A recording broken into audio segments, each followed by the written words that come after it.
get into the training, and today's training you'll benefit from, you'll love, because if you'd like to know what also contributed outside of just focus, what contributed to more booked calls, that is what you're going to see today. So for today, the training we have for you is the 4th week of crafting irresistible offers. You know what's great about these type of offers? They're irresistible. We all know them, love them, like them, want some more of them. And looking at an irresistible offer, this is just a perspective I don't think is talked about quite a bit. But because usually when we think of an irresistible offer, what do we think of? We think about the one offer that's like really, really good and people are talking about that we want to buy, right? There's urgency, some FOMO maybe. There's all those different elements. But really, an irresistible, like the best irresistible offers are a series of micro irresistible offers, because we don't go from cold to sold right away, right? The ones where we're ready to buy, like think of your ideal customer. Usually the ones that close the fastest are a little bit further along in their buying journey. So breaking this slide down just a little bit, look at like need, orientation, consideration, decision.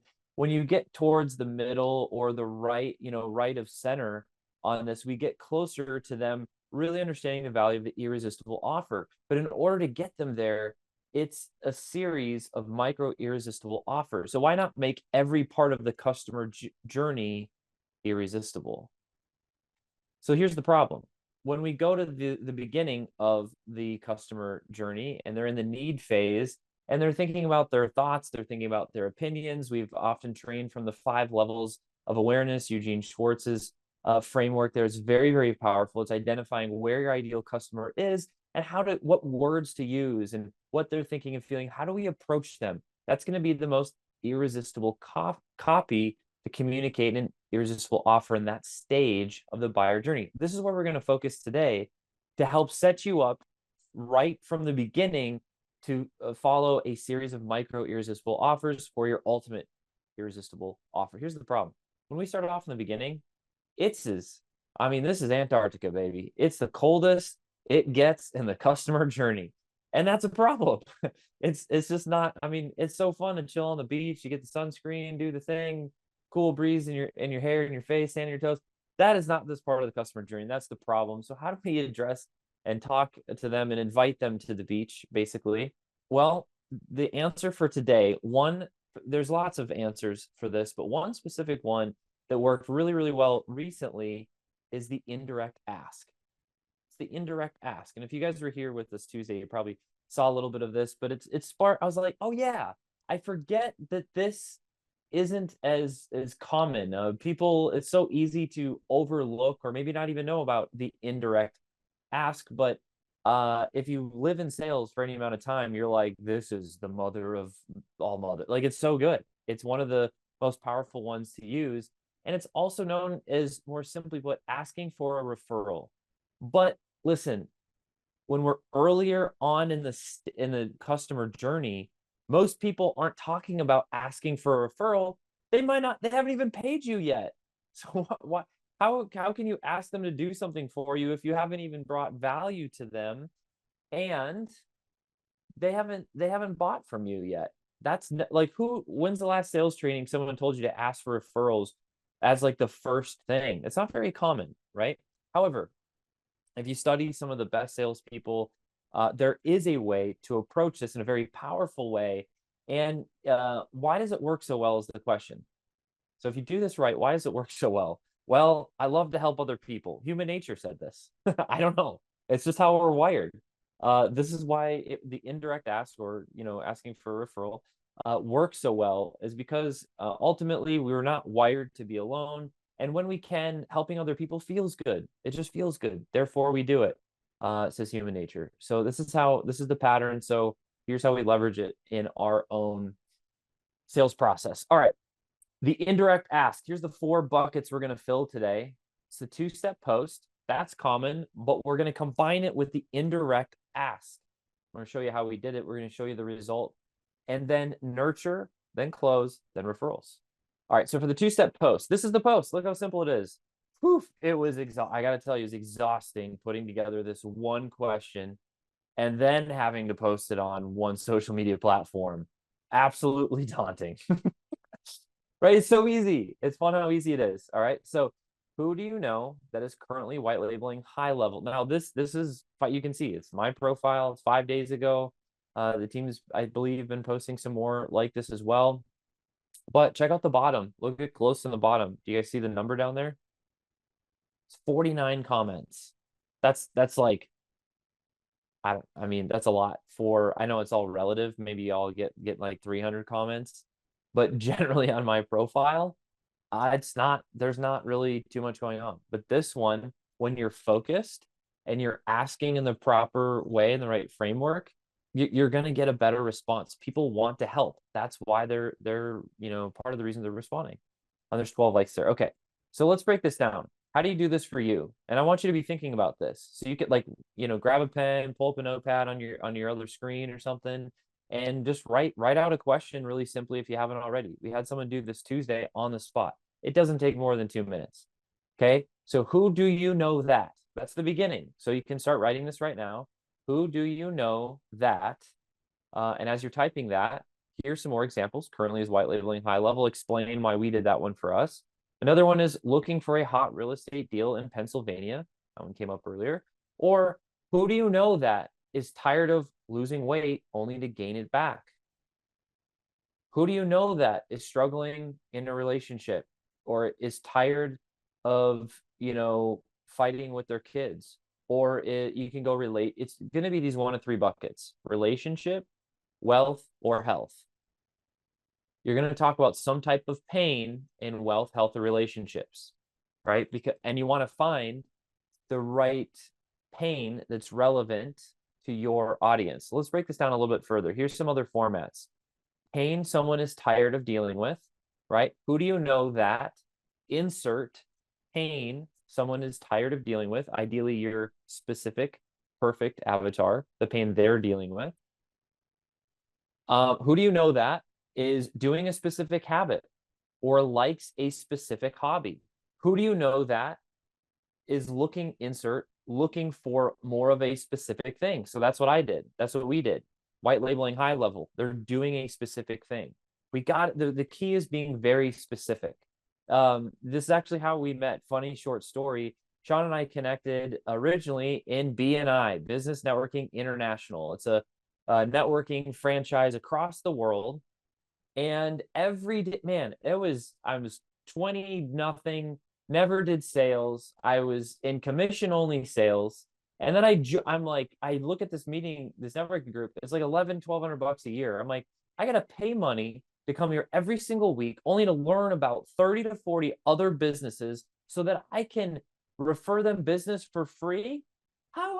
Man, I can barely feed myself. That first year of sales, I made like 26 grand. I was terrible at sales. And then I got to go do it for it made no sense. But why did I do it? Because I went to all these other free networking groups and no one listened. So I thought, you know what? If I'm committed to paying $1,200, what about everyone else that's in the room? I bet they're also committed. And the reality was they were. And when I treated people well and brought them referrals, they started bringing me referrals, and I closed way more business in the second year and the third year. And it was always wildly profitable. Now, why am I bringing all this up? When we did that every single week, we had to ask for referrals. You know how many people in the room never got that many referrals? You want to know the one trend of the people that didn't get referrals? They were general. Who do you know that wants to be happier? It's like, what? I don't know. Everybody? Like there was no clear solution. So being specific really helps to get better referrals. Using a specific tool is looking for a specific job. These are examples. So now here's the deal. You can write multiple questions. In fact, I encourage you, write out 5, 10 different questions that maybe you're solving or providing the same solution to somebody, but you're asking it from a different pain point. Now you can post this and get more and more comments, and you only have to have one irresistible offer, and you have one great onboarding process, and you have one great delivery process, right? But you can hit it on the front end, top of funnel, from different ways with different questions that are very specific. hang with, I don't want you guys to skip over this. I want you to benefit from this. Watch this. With FlowChat, we're on multiple different social media platforms. So applying this, what does it look like? Who is tired of managing their Facebook group? Who do you know that is tired of managing Facebook groups? Question mark. DM me. Sean, we should write that one down. Actually, use that one next. Okay, that's specific. FlowChat solves that. It's got multiple automations and solutions for that, right? Now watch this. Who do you know that is succeeding with a keyword DM strategy on Instagram? Question mark. DM me. Who do you know that is looking to bring automation to their X profile? Question mark. Who do you know that is sick of maybe that's not the best one for organic. Who do you know that is crushing it with organic content? Question mark. Now, why would organic content be great for FlowChat? It's because if they're great with organic content, they're getting what? Engagement, likes, comments. And the question would be, when we talk to them, how are you converting all of your likes into leads? How are you converting your comments into cash? It's even kind of like markety too, right? So it's think through your product and solutions, and what specific questions can you just pepper out there for your two-step post. It's so cool that you get to ask one question and you get people that qualify themselves for you, and then you get to follow up, send a message, and nurture them. All right, so this is pretty powerful. Not just the two-step post, but combining it with the indirect ask. Who do you know that? You're not asking somebody for their business. You're asking for a referral. Like, who do you know? Not you, just someone you know. Oh, I know this person. Da, da, da. It's an easier ask, and it's socially acceptable. I don't know. It's just how it works. So it's an easy way to communicate directly about the thing that you're doing and lead people down the solution. All right. So check this out. This is the next part. On a post with FlowChat, on the two-step post, we can import the post data. We can do three things total here. We can auto reply to comments. We can import 31, or we can import comments. In this case, there's 31 different profiles that aren't already, imported into our system. You're like, Chris, I saw 49 comments on your post. Yes, it's true. But there's 18 of those people that are already in our database, and it's identifying that, eliminating the duplicates, which is very useful and time saving. So let's dive into these. Here's the first one. Import this post data. Look at this. It automatically is importing the 12 likes and the 49 comments. Now this is reporting the total numbers. That's why we're seeing 49. Hey, yes, you have all 49 records in your database because you just imported them. So this it's useful. You can use this to track, but more importantly, this comes into play in the second portion, which is nurture. So the next thing to stay focused on these three things first before we get to nurture is auto reply to comments. Look at this on the right-hand side. Do you see that? Look at the very top. I think, don't we have like a little, where am I at here? I'm in Zoom. How do I get the little laser pointer? I want to see if I can find it. Do you know where it is, Sean? He's like, no, okay. I don't. I think there's annotate maybe. Oh, okay. Let's see. Oh, check this out. Can you guys see this window on the left-hand side, or is it just me? So look at this right here, right in that area, right? You can auto reply with sent you a DM. You can have alternate messages that say DM coming your way. Like, you can create variations. Here's the add text variation piece. And that, that's helpful, right? Because if you see the same thing copy and paste over and over and over, it's not as valuable. Number of replies. You can do 20 replies, up to 100 replies max. We don't want to, you want to keep, behaviors as human as possible. That's why we have those limits there. Interval between replies every 10 seconds. You can adjust that. Minimum is 10 seconds. You can make it longer and then just let it run automatically in the background or throughout the day.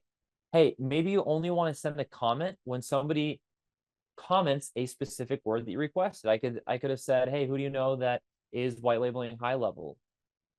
DM me, HL, and everyone that says HL, I'll send a response to, right?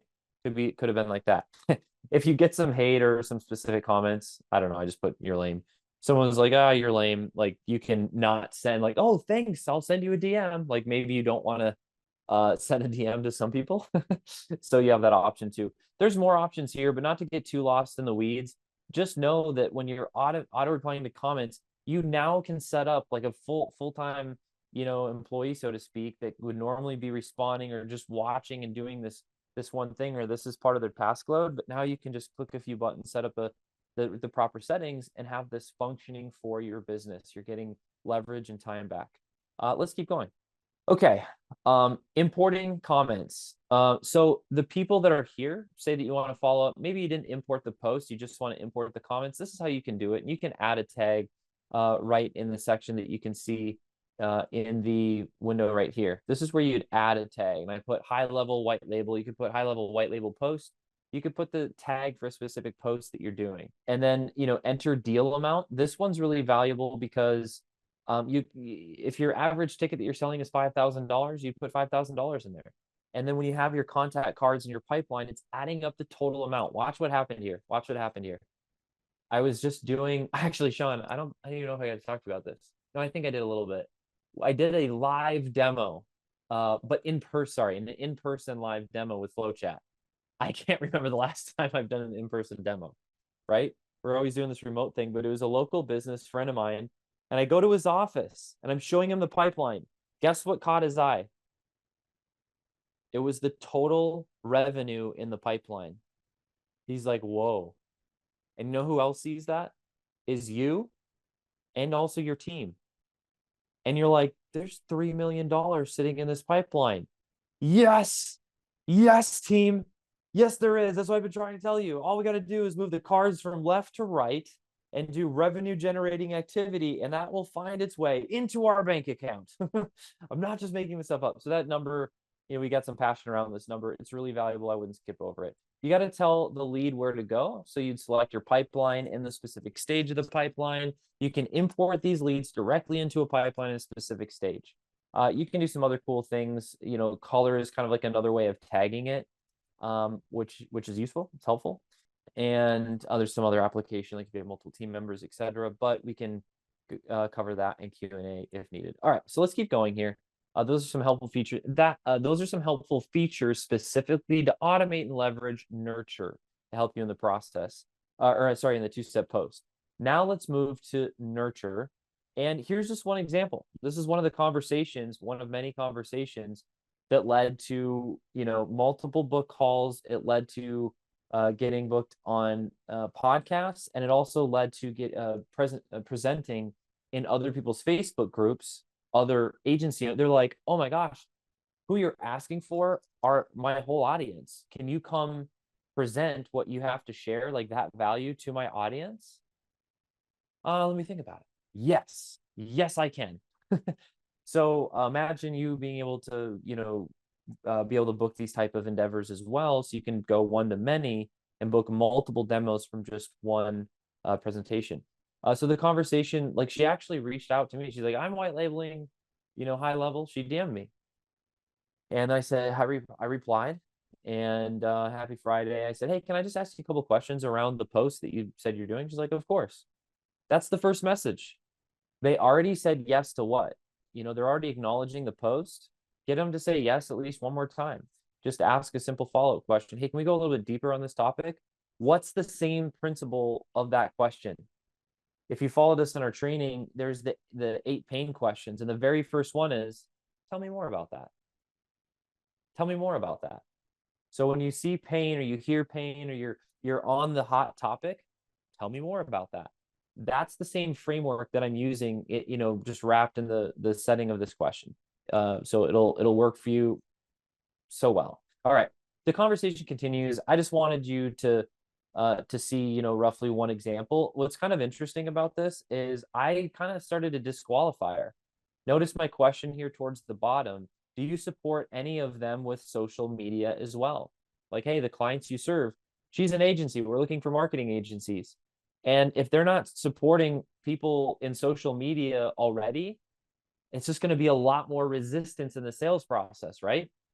Because now I got to tell them that DMs are valuable and why they should do them, and then how to do them, and then get them to believe that it's going to work for them and get success. It's way more work in the sales process. But if they're already doing it, they're like, oh yeah, this is great. You can help me do more of a good thing faster. Let's roll. Way less sales resistance and shorter sales cycle. So I want to qualify those people, those marketing agencies, right? So she's like, nah, not really. And then she said, of course, like she wanted to hear, more about why I was asking, not really why. Okay, well, I'll send you a voice message to explain it. So I did that. And it ended with, oh, can we connect on a call? It immediately flipped because now I know, now she kind of knew what she could use it for. And then we actually just jumped on a call in Messenger right away. And then she was like, oh my gosh, my group needs this. This is the example where she invited to the group. So, okay. So that's nurturing, right? It's just following up and having that conversation. Side note, when I dropped that post, a notification came in within a couple minutes. I was like, oh, I was going to go to the next task. And then it came in, and then like 3 more came in, and then more came in. And then I was just chatting for like the next couple hours with people and was able to book multiple calls, a podcast, and also that group session I just described.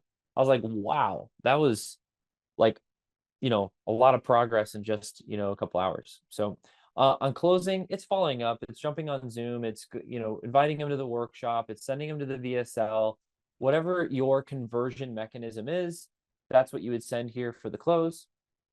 And then I'm keeping that, piece short because most is really on the front end and the tech side too, so you guys can apply this. And then for referrals, this one's really big. This one's really big. We set this up as the indirect ask. Okay, so in the beginning, we're saying, who do you know? So it's more socially acceptable to be direct with what we are ultimately looking for. We help these people. Like, let's just talk to those people.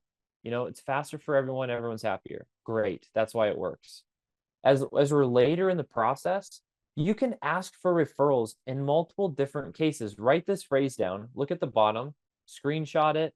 Write it down. It's this. Who else do you care about that would benefit from? Insert your thing. Who else do you care about that would benefit from this thing? What does that look, feel, and sound like? Hey, we get done with the call, and like, it's Sarah. Sarah's like, Chris, this was really valuable. This is the thing that I didn't know existed, but I've been needing. Sarah, that really means a lot to me. We've been putting our heart and soul into this. And my concern is that there's others like you that just don't know about it and would really greatly benefit from it. Who else do you care about that would benefit from this? Ask for referral. She hasn't bought yet. She just saw the demo. It's okay to ask. But if they're talking like that, you can reply to a compliment they give you and ask for a referral. It's a perfect time to pivot. Very natural. So a lot of us know that this is good, but we don't do it. I don't understand why, but it doesn't happen. But when we do, here's what takes place. And I'm going to do a little Vanna White. We'll come back to Zoom land. Here's my Vanna White. You guys see my screen? It's a sales funnel, right? It's a sales funnel. We all hear about the funnels, click funnels, marketing funnel, all about funnels. Funnels get smaller and smaller, right? Those are good. They work. Eventually you get down to the 10 calls and then maybe 2 of them close. It's a funnel. But the pros that have leverage and do much better, they have sales hourglasses. Okay. Here's what they do. They have the funnel that goes down to here, and the 2 people that bought refer them more people. And the 10 people they booked the call with and the 8 that didn't close, they're still able to build rapport and leverage the time they spent with those people well and get referral, at least 1.5 to 2.5 referrals per call they do. And so they get even more book calls and referrals in business. And it grows and grows and grows. The sales pros and marketing pros create more of an hourglass rather than a funnel.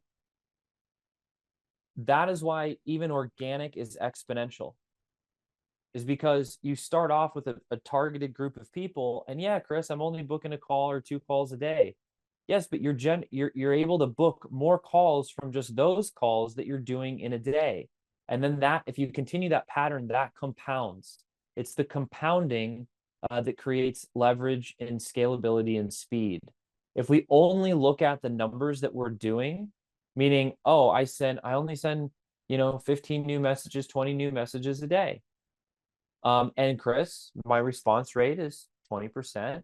And then X amount of those people book a call. Yes, it's true. Those are your initial numbers. But if you continue that pattern, you'll never stop. Check this out as I wrap up here and close. There's this real estate professional. He's this older Asian man at this point, but he looks like he's like 45. And he's probably like 67. Anyway, he's made a ton of money, and he was on an interview, and the host was baffled when he replied to him and said, "No, I still door knock. I still door knock." He's like, why on earth do you door knock? You have so much money. You don't need to do it. You can hire, you can do anything else but door knock. Why do you do it? He's like, that's how I started. And I don't just do it for content. When I'm in the area, it's just habit. I just go over and I knock on a couple of neighbors. It's like asking for, hey, I was just talking to Jeff. I noticed that you kind of had a similar problem. Is this something you'd be open to talk about? Do you happen to know of any other deals? He does this indirect ask, door to door to door. And when he started, it grew for him. Now he's this, very, very successful, but he still does that one habit and part of why he did so well is he maintained that habit for decades.